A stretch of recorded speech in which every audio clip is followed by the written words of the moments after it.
Bora deduzir a equação do período do sistema massa-mola? Então, vem comigo, depois da vinheta, vamos lá!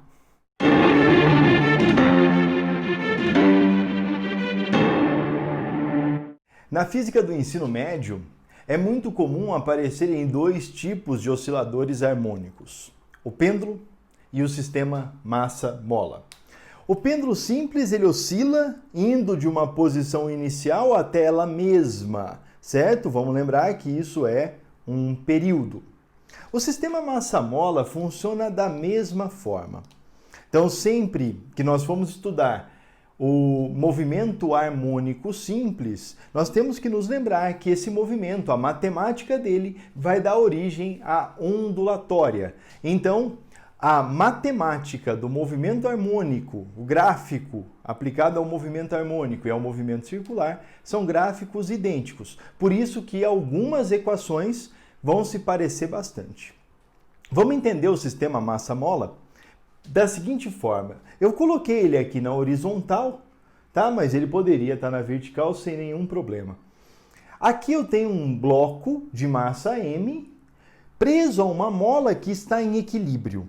Toda vez que nós dizemos que uma mola está em equilíbrio, quer dizer que ela não tem ou não possui deformação. Então a força elástica aqui é zero. Nesse caso, também a velocidade é zero. Aí eu vou aplicar uma força externa, tudo bem? Eu vou aplicar uma força externa e essa força vai deformar a mola. Vamos lembrar do seguinte, a mola não gosta de ser deformada, né? Então vai aparecer aqui uma força de restituição, hein? Essa força de restituição é a força elástica. É claro que aqui nós temos uma força elástica que vale K vezes X. Esse X nós chamamos, no movimento harmônico ou na ondulatória, de amplitude. Tudo bem? Bom, vou soltar. Então tá. Então a velocidade aqui é zero, certo, professor? Certo. Velocidade aqui é zero. Eu vou soltar, essa força evidentemente vai diminuindo porque ela é proporcional à deformação. Então, à medida que a deformação diminui, essa força diminui. Bom, quando isso acontece, vamos lembrar? Quando isso acontece, não dá para a gente ficar trabalhando com a força.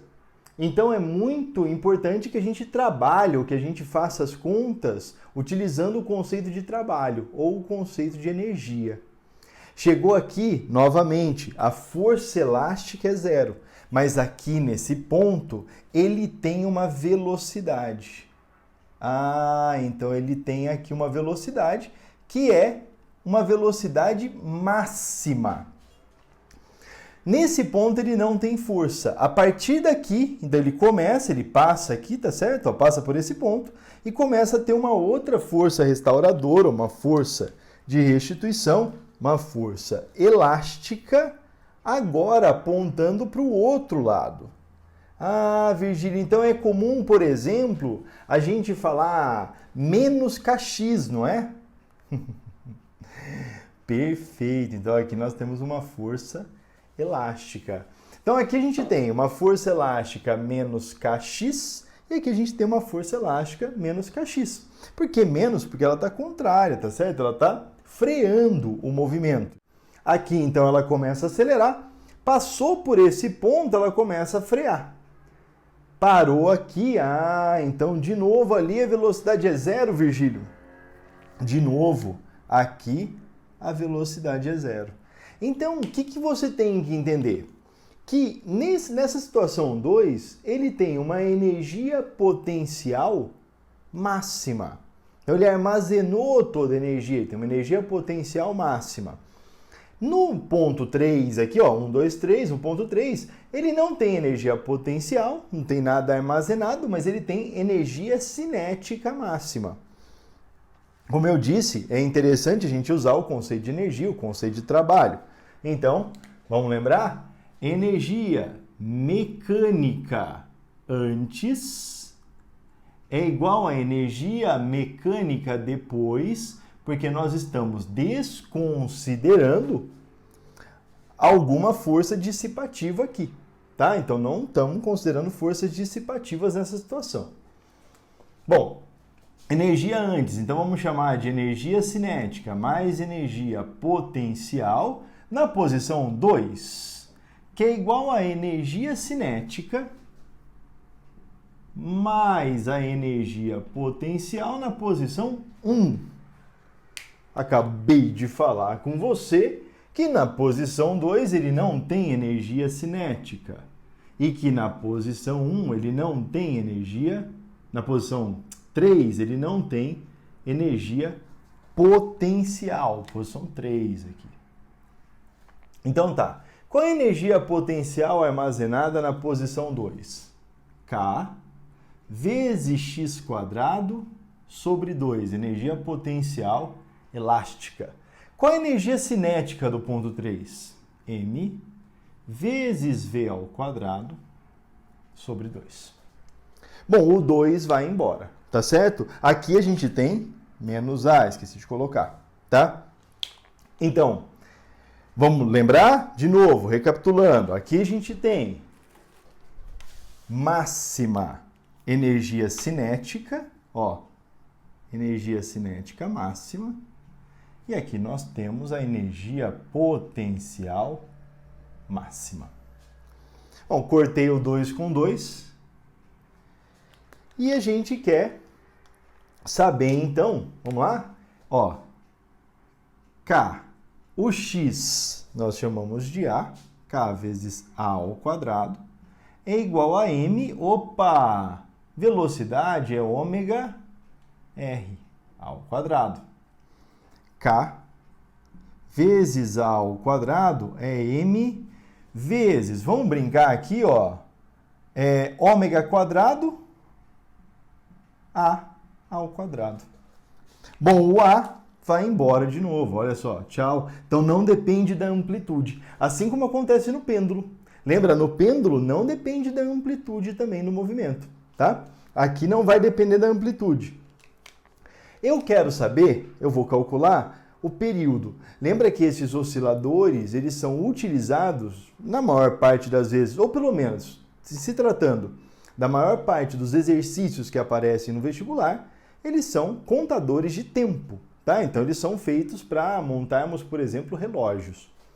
Vai ficar M vezes ômega é 2π sobre t ao quadrado é igual a K. Então, M vezes 4π ao quadrado é igual a K vezes T ao quadrado. Aí aqui, olha só, vamos trazer para cá e nós temos que T quadrado é igual a 4π quadrado vezes M, isso dividido por K. Extraindo a raiz dos dois lados, T, raiz de 4 é 2, de π quadrado é π, raiz de M sobre K.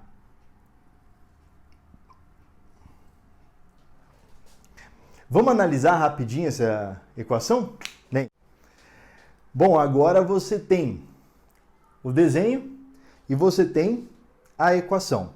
E agora você já sabe de onde veio essa equação. Muitos vestibulares te fornecem essa equação, então nem precisa ficar muito preocupado com isso. Agora, olha só, vamos lá? O período, então, ele é uma constante, que é 2π, depende somente da massa e da constante elástica. Então, olha que interessante, não depende da gravidade.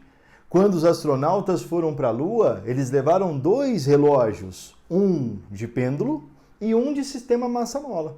Porque eles sabiam que o de sistema massa-mola não sofreria nenhuma alteração, e o de pêndulo sim. E aí eles poderiam comparar isso para encontrar o valor da gravidade da Lua, por exemplo. É claro que eles encontraram o valor que eles esperavam, senão eles não teriam chegado lá.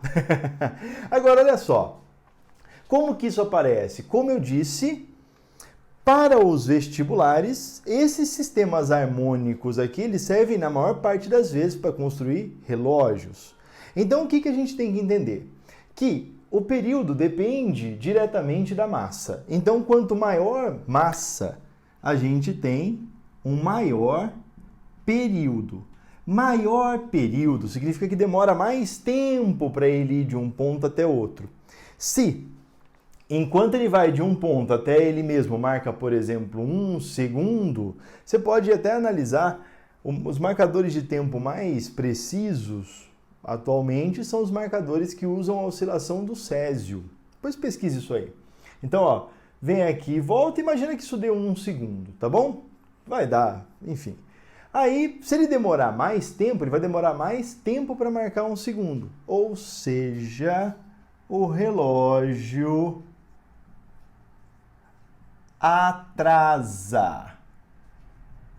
Ele demora mais tempo para marcar 1 segundo. Se eu puser então uma mola mais resistente, então eu vou aumentar o K, vai diminuir o período. Então, menor período. Menor período significa maior frequência, mais rápido ele vai e volta.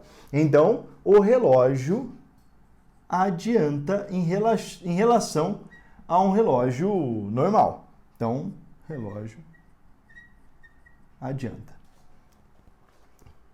Tá beleza? Então o que mais aparece nos vestibulares é isso aqui. É sempre interessante saber de onde vêm as equações, tá? Sempre interessante.